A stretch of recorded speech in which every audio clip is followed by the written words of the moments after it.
I still remember the first moment I saw Maya. I walked into the small art cafe near my office, and she smiled at me like she had known me forever. "Hey, you look lost," she said, leaning over the counter with that soft voice. "I'm not lost," I joked, even though I actually felt a little lost in life. "Just trying to order something without embarrassing myself." She laughed. "Then let me help you. I won't judge you, promise." Her voice felt warm, almost safe. I didn't get that feeling often. When Lucas joined me at the table, he raised an eyebrow. "Bro, why do you look like someone just gave you free gold?" I tried to play it cool. "Relax. She's just nice." "Amimicham," he said. "Be careful. Nice people can be the most dangerous." I waved him off. "You don't even know her." He leaned back. "I know you. And I know you fall fast. Too fast." He wasn't wrong, but I didn't say that out loud. The next day, I went back to the cafe. I didn't go for coffee. I went for her.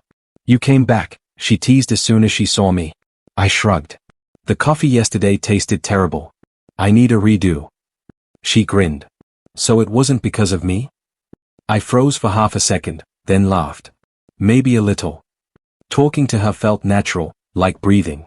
I didn't have to pretend. I didn't have to be strong or perfect. I could just be me. Later that night, Lucas texted me. Lucas text, "Don't let her become your whole world." I stared at the screen for a long time. Emmy, she's different, man. Lucas, they all seem different at first. I put my phone away because I didn't want anything to ruin the feeling Maya gave me. I hadn't felt wanted in years. I didn't want to question it. The next weekend, she invited me to a late walk along the riverside. Lights reflected off the water like broken stars. "You're quiet today," she said softly. "I'm just thinking," I replied. "About what?" I hesitated. "About how fast things are moving." She laughed gently. "Is that a bad thing?" "No. Not bad," I said. "Just new for me." She stopped walking and looked straight into my eyes. "Ethan, I like you. I want you to know that." My heart raced. "I like you too." She stepped closer. "Then don't overthink. Just trust me." I swallowed hard. Trust wasn't something I gave easily. But for her, it felt natural. "Why me?"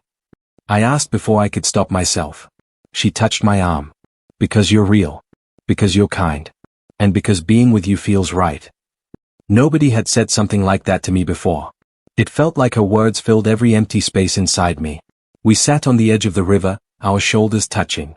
"Ethan," she whispered, "promise me something." "What?" "Trust me completely." I looked at her warm eyes, her soft smile, the gentle way she held my arm. And like a fool blinded by hope, I nodded. "I trust you," I said. I didn't know that promise would break me later. But that night, it felt like the safest thing I ever said. That I reached Maya's apartment with a stupid smile on my face, holding the small wrapped box in my hand. "She's going to love this," I whispered to myself as I walked up the stairs. But the moment I reached her door, I froze. I heard laughter, hers, mixed with a deeper voice I didn't recognize at first. "Daniel, stop," she giggled, sounding happier than she ever did with me.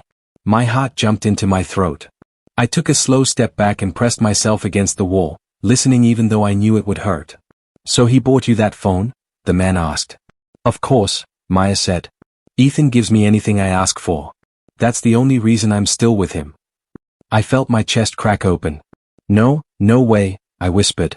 Daniel laughed. "You're unbelievable." "You like it," Maya teased. I couldn't breathe. My fingers tightened around the gift box. I wanted to walk away, but my legs refused to move. "So when are you ending it?" Daniel asked. "When I'm done using him," she replied casually, like she was talking about an old piece of furniture. Something inside me snapped. I stepped forward and pushed the door open. "Using me for what, exactly?" Maya's smile vanished. Daniel leaned back on the couch, smirking. "Oh," Maya said softly. "Ethan, you weren't supposed to be here." "Clearly," I said. "Go on. Tell me what I'm good for." She stood slowly. "You're taking this the wrong way." "I heard everything." Daniel chuckled. "Man, calm down." I glared at him. "Stay out of this." Maya crossed her arms. "Why are you acting dramatic? You always overreact." "Overreact?" My voice shook. You said you were only with me for what I can give you. She sighed, annoyed. Ethan, you're too sensitive. I just meant you help me. That's all. Daniel added, she's just being honest, bro. Shut up, I snapped. Maya stepped closer. Don't talk to him like that. That hurt more than anything else. Wow. You defend him before me? She rolled her eyes. Ethan, stop embarrassing yourself. I stared at her, feeling my throat tighten. Why, Maya? Why lie to me? She looked away. Because you were convenient. Daniel laughed again, and something inside me cracked louder than before. I whispered, I loved you. She didn't even blink. You were never enough. Those words stabbed me deeper than anything I'd ever felt. I felt the last bit of strength drain out of me. Daniel smirked. Guess that's your answer. I didn't speak again. I didn't fight. I didn't argue. I just turned around and walked out the door, my hands shaking, the gift box slipping from my fingers and hitting the floor behind me. Her voice called my name once, but I didn't stop. I walked down the stairs, each step heavier than the last, feeling like my chest was collapsing. I didn't know where to go, or what to think. All I knew was that everything I believed in had shattered in a single, cruel moment. I stepped outside into the cold air, but it didn't calm me. My mind kept replaying her voice, that laugh, that sentence ripping through me again and again. I felt hollow, like someone had scooped out everything inside me and left nothing and empty. I didn't sleep that night. Not because I wanted to lie awake, but because my mind refused to rest. Every shadow in my apartment felt like her laughter, every silence like her betrayal. I rubbed my eyes when Lucas knocked on my door. Ethan, he said, his voice steady. You've been holed up here for 2 days. You need to get out. I don't want to see anyone, I muttered, dragging myself to the couch. Listen to me, he insisted, sitting down across from me. Maya never loved you. That's not your failure. It's hers. I clenched my fists. I believed her. I really believed her, Lucas. I know, he said softly. That's why it hurts. But you can't keep punishing yourself. You have to move forward. I shook my head, feeling the hollow ache inside. Move forward? How? How do I move forward when she laughed with someone else while I thought we had everything? Lucas leaned closer. You start by accepting it. She's gone. You're still here. You're stronger than you realize. I didn't respond. I wanted to scream at him, at the universe, at her. But the words stuck in my throat. The next morning, I dragged myself to work. My co-workers noticed immediately. Olivia Hart, a junior in the office, approached me with concern.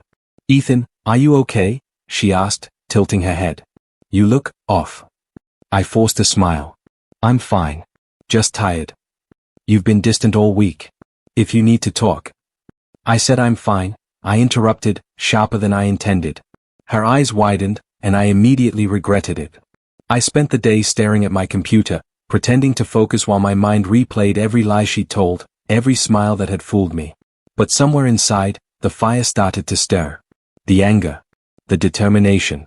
When Lucas called that evening, I answered immediately. You awake? He asked. I am now, I replied. I can't stop thinking about her. That's good, he said cautiously. Not the thinking part, the fire inside you. That fire, it's going to change everything. I felt a spark ignite.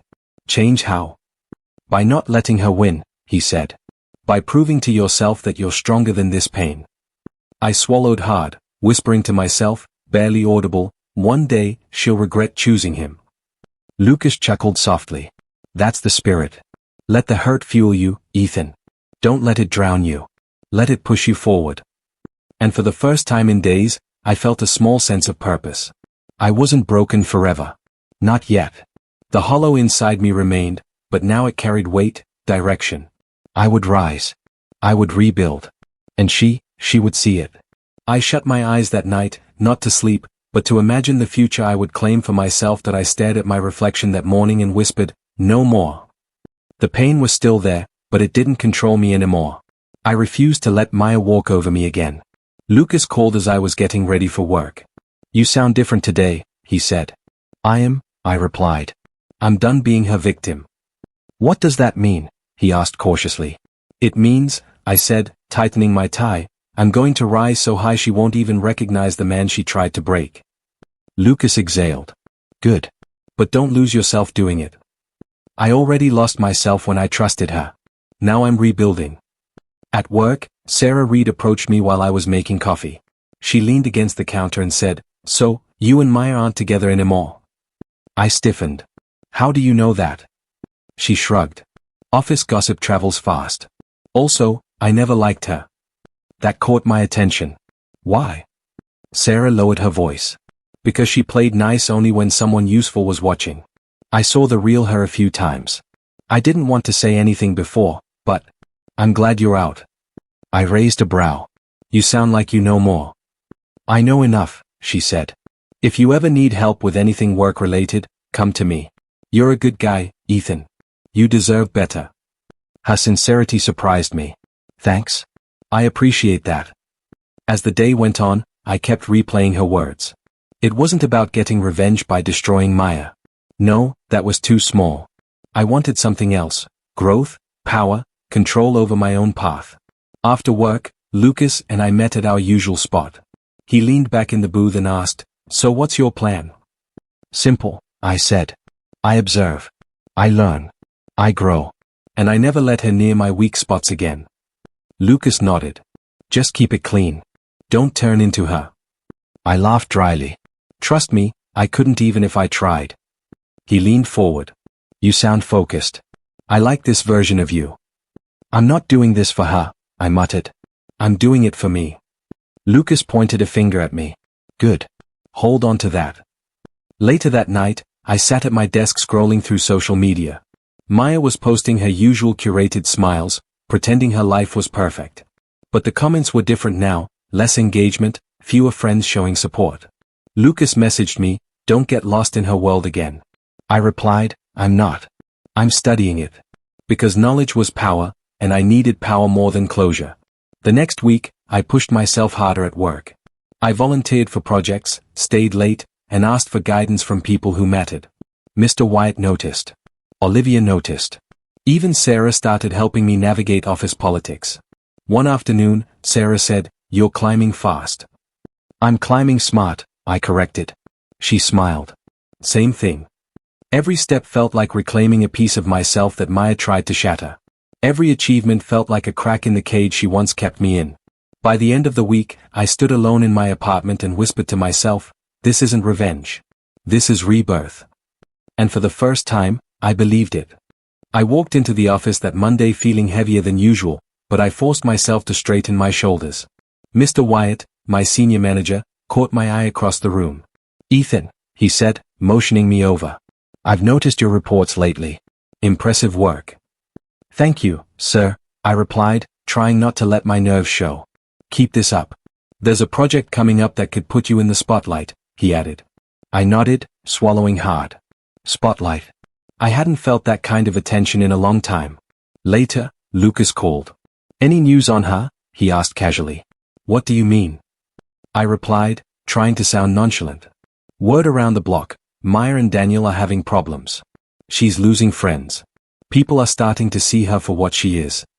I laughed quietly, more to myself than him. Finally. "You're not thinking of getting involved, are you?" Lucas asked. "No," I said firmly. "I'm not touching that. I want to see her figure it out herself." At lunch, Sarah Reed approached my desk. "Mind if I join you?" she asked. "Not at all," I said, forcing a smile. She sat down, glancing at my screen. "You've been focused," she observed. "Most people would crumble, but you." "I've had better reasons to fight," I muttered, almost to myself. She looked at me sharply. "You mean, huh?" I nodded once, sharply. She made her choices. Now I make mine. Sarah smirked. "Good. Some people don't deserve your energy." The next week, Aaron Miles, a potential investor, came to watch our department. I presented the quarterly numbers, speaking with precision and confidence I hadn't known I possessed. "Impressive work, Ethan," Aaron said. "You've got discipline. I like that." "Thank you," I replied, feeling a rush of pride. That evening, I overheard whispers in the office. Maya had been seen arguing with Daniel in public. Their fights were becoming public knowledge. Friends who once fawned over her were now keeping distance. I didn't celebrate out loud, but inside, a strange satisfaction mixed with guilt swirled. Lucas texted me, "You okay with this?" I typed back, "I'm fine. I'm just observing." The following days were a blur of meetings, late nights, and phone calls from Aaron. Opportunities one had never dreamed of were coming my way. Every step forward felt like reclaiming something that Maya had tried to crush in me. And yet, I couldn't stop thinking about her. I imagined her life trembling while mine solidified. The satisfaction was bitter, sweet, and somehow motivating. One night, I sat in my apartment, staring at my reflection. "You're climbing, Ethan. Keep going," I whispered to myself. "And she's falling. Let her watch." I didn't need to act. Karma was doing the work I couldn't touch without losing myself. My life was rising, her life was slipping, and for the first time in months, I felt like I had power again, calm, precise, untouchable. My phone buzzed just as I was leaving the office. I glanced down and froze. "Can we talk?" "Maya." I stared at the screen, chest tightening, but I didn't reply immediately. Months of silence. Months of rebuilding myself. And now this. Lucas's voice rang in my head, "Don't let her pull you back in." I typed back cautiously, "What do you want?" A few minutes later, "Daniel, he cheated on me. I miss you." I felt nothing. Absolutely nothing. Not anger, not relief, not love. Just cold clarity. I should just ignore her, I muttered aloud. Lucas, leaning against the doorway, shrugged. "You can do that.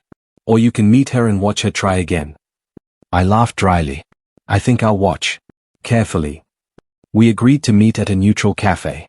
I arrived early, watching people pass by, my heart steady, calm. When she arrived, Maya smiled that familiar, practiced smile. "Ethan," she said softly. I've changed." I raised an eyebrow. "Really?" "Yes," she whispered. I made mistakes before." I interrupted, "You lied before. How do I know this isn't the same?" She faltered, glancing around nervously. I swear, this time it's different." I studied her carefully. The voice, the posture, the eyes. The guilt she tried to hide. It was weak. Pathetic, even. Julia Lane, Lucas's friend, joined me later for coffee. "I've seen her like this before," Julia said quietly. "She knows how to manipulate. Don't fall for it." "I know," I said. "But I can't ignore watching her flail." Maya leaned forward, eyes glistening. "I missed you, Ethan. I really did. I didn't know what I had." I nodded slowly. "You still don't." She flinched but tried to recover. "I just want a chance to prove I've changed." "Prove it to yourself, not me," I replied coldly. "I'm done being part of your games." She looked smaller somehow, weaker than I remembered. Daniel's betrayal, her shrinking circle, the shame she carried, it all weighed on her. I thought you'd still care," she whispered. "I don't," I said plainly. "I don't care what you do anymore. Not your lies, not your excuses, nothing." Julia nodded at me, and I realized she understood fully. Maya was no longer the puppet master. She was the one dangling by threads, desperate for something she could never reclaim. I stood up, putting my coat on. "Take care of yourself, Maya. That's all I can say." She looked up at me, voice trembling, but I walked out without a word. For the first time, I felt truly in control. She was weaker than ever, and I, finally, was untouchable. "I'm really glad you agreed to meet again," Maya said as she sat across from me, her hands trembling slightly. "It means a lot." I kept my voice steady. "I told you, I just needed time to process things." Inside, I felt nothing but a cold detachment. She didn't notice. She leaned forward like she used to when she wanted me wrapped around her finger. "I've been thinking about everything," she whispered. "About how I treated you. I was stupid." "People make mistakes," I replied calmly, though the words tasted like metal. I watched her eyes brighten, exactly the reaction I expected. "You're being kind again," she said with a small laugh. "I miss that version of you." "What version?" I asked. "The one who cared," she said. "The one who loved me." I nodded slowly. "Maybe he's still around." Her lips parted, hopeful, exactly what I wanted. But inside, all I could think was I don't feel anything for you anymore. She reached across the table. "Can I hold your hand?" "Sure," I said. Her fingers slipped around mine, warm and desperate. I didn't squeeze back. "You're so quiet," she whispered. "Are you still angry with me?" I'm not angry, I said. Just cautious. She let out a shaky breath. I get that. I ruined everything. I pushed you away. I lied. I hurt you. And I'm sorry, I'm really, really sorry. I watched a tear spill down her cheek. It's okay, I said softly. We're talking now. That's what matters. She smiled through tears, thinking she was winning me back. She had no idea I was watching her desperation with the same calm I once wished she'd shown for me. I want to be better, she said. I want to fix things. I want us to be us again. We'll see, I replied. I'll prove it, she insisted. I'll show you I'm not that person anymore. You don't have to prove anything, I said. Just be honest with me. She nodded eagerly. I will. I promise. I'm done lying. Her voice cracked again, and she reached for me like she was drowning. I don't know what I'd do if you walked away. Funny, I thought. I used to say that to you. But aloud, I said, I'm here now. Let's take things slowly. She exhaled in relief. Thank you. Really. Thank you. Later, when we stepped outside, she clung to my arm. I feel safe with you again, she said.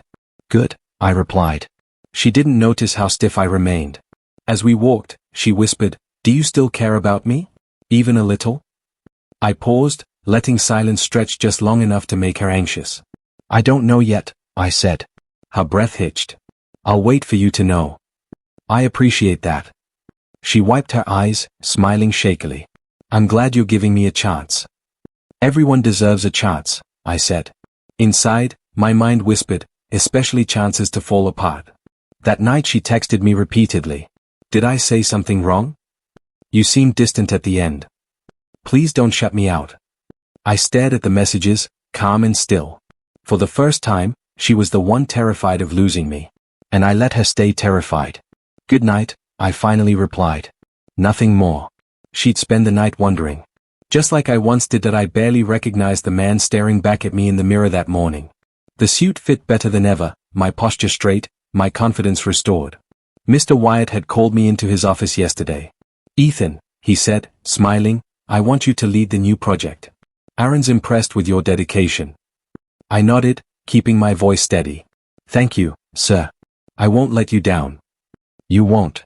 I've noticed how you handle challenges. Keep it up. Later that evening, my phone buzzed. I glanced down. Maya, Ethan, please? I need to talk. I can't stop thinking about you. I stared at the screen, hand tightening around my coffee cup. I didn't reply. Lucas's voice echoed in my head, don't engage. I let it buzz again. And again. Silence felt better than her frantic messages. At the office, Chloe Summers approached my desk. Ethan, do you have a moment? Of course, I said. She looked nervous, holding a folder.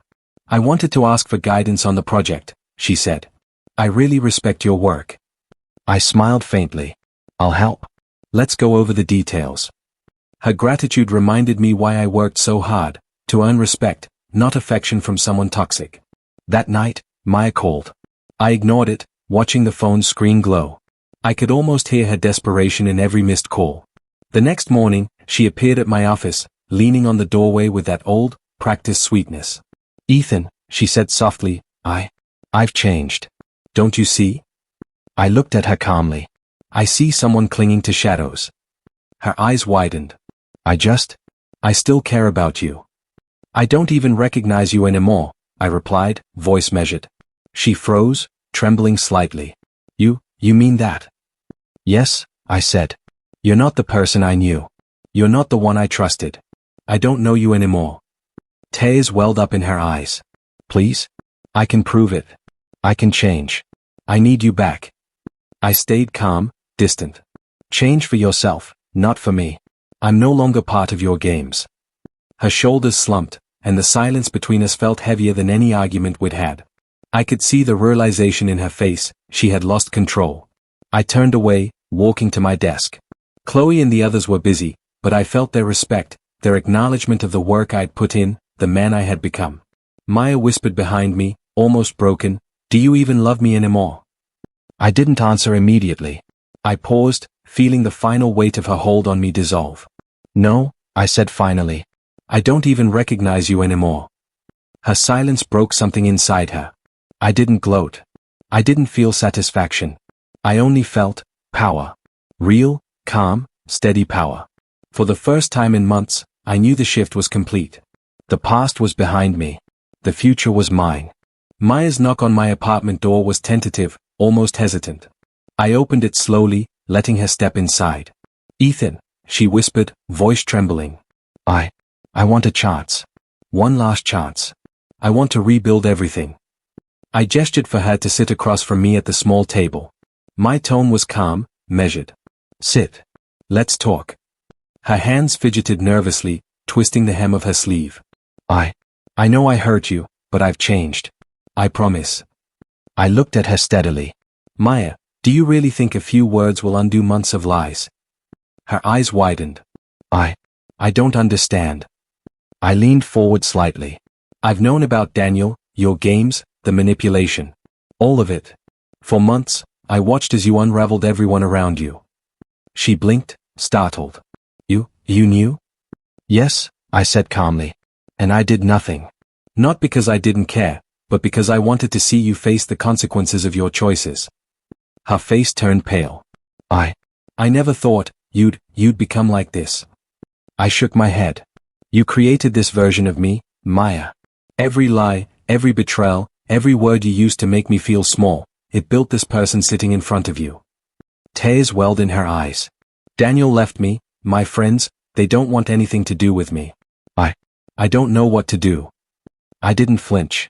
I didn't soften. "This is your doing, Maya. Not him. Not them. You chose every path that led you here."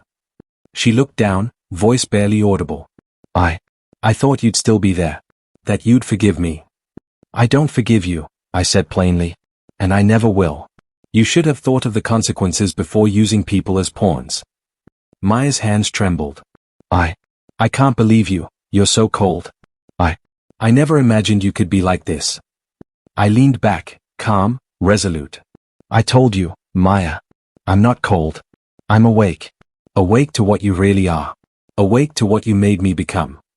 She sniffled, looking lost, broken. I wanted us to be happy again." I shook my head slowly. "Happiness isn't built on lies, Maya. And you can't change the past." Her lips quivered as she tried to speak again, but no words came. I could see the terror in her eyes, the realization that she was powerless now. I continued softly, almost gently. "You lost control the moment you chose deception over honesty. Every choice you made led here. I'm just the result of your actions." Her shoulders slumped, and a shiver ran through her. I never thought you'd rise like this, against me." I leaned forward, voice steady, unwavering. "You did this, Maya. Every lie, every betrayal, every manipulation, it built this man. And now, there's nothing left for you to control." She whispered, almost brokenly, I didn't know." "Now you know," I replied, and I let the silence hang heavy between us, final and unyielding. The knock on my door was frantic this time. I opened it to see Maya swaying, looking pale, eyes wide. "Ethan." I don't feel well," she said, voice trembling. I stepped aside, letting her in. "You're fine. Sit down." She collapsed into the nearest chair, breathing shallowly, looking like she might faint. "Ethan, please," she whispered, her voice quivering. I watched her carefully. Every tilt of her head, every shaky breath, it was all calculated. I saw through it immediately. "You're not actually sick," I said calmly, kneeling slightly to meet her eyes. "Stop pretending." Her lips quivered. I just need you. Don't leave me." I shook my head slowly. "I'm not here to catch you. I'm here to watch you face your own choices." She gasped, tears forming. "Ethan, please?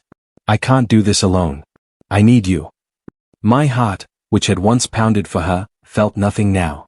No anger, no love, no pity. Just empty clarity. I extended my hand and helped her to her feet, steadying her physically, but not emotionally. "You're standing now," I said evenly. "That's your first step. The rest is yours." She clutched my arm, desperate. "Ethan, don't leave me alone." I gently disengaged, letting go of her hand. "I'm not staying. I can't. You need to understand that your choices have consequences." Her eyes widened in panic. "But I can't face this without you." You won't face it with me, I said calmly. You'll face it alone, and that's exactly what you need. Her legs trembled, and she sank back slightly, leaning against the wall for support. Ethan, please? I'm sorry. I'll change, just stay. I stepped back, voice soft but firm.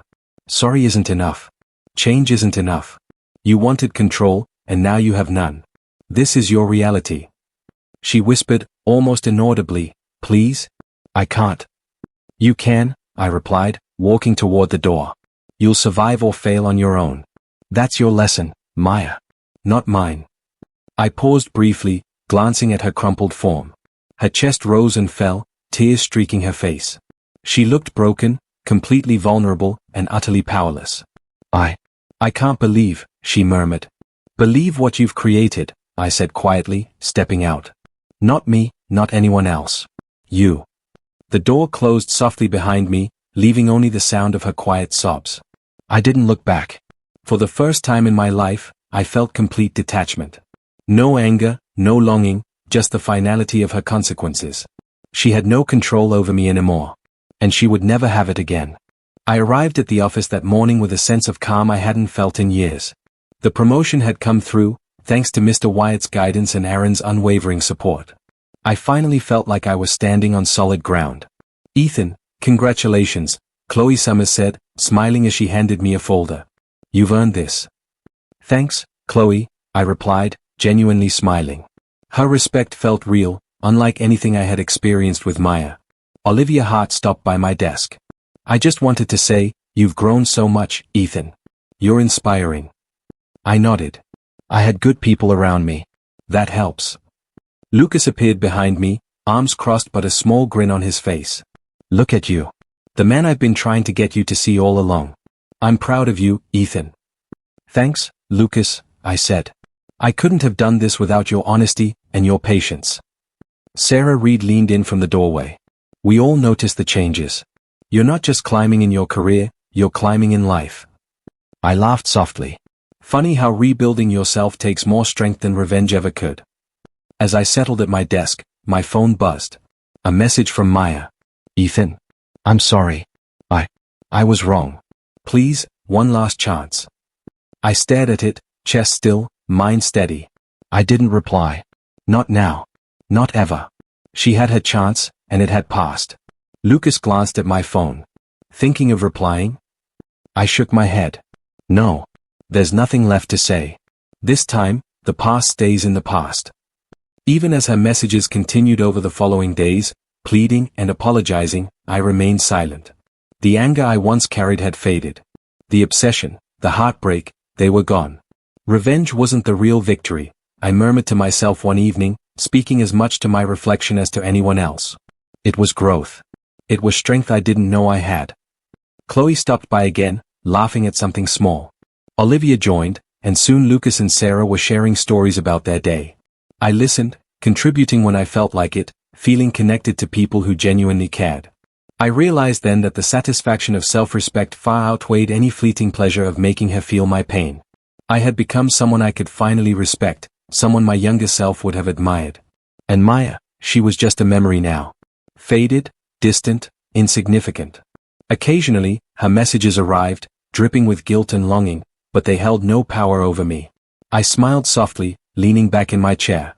I don't hate her anymore, I whispered. I simply don't care. It was freedom. Pure and quiet. I didn't need to see her suffer. I didn't need her to regret.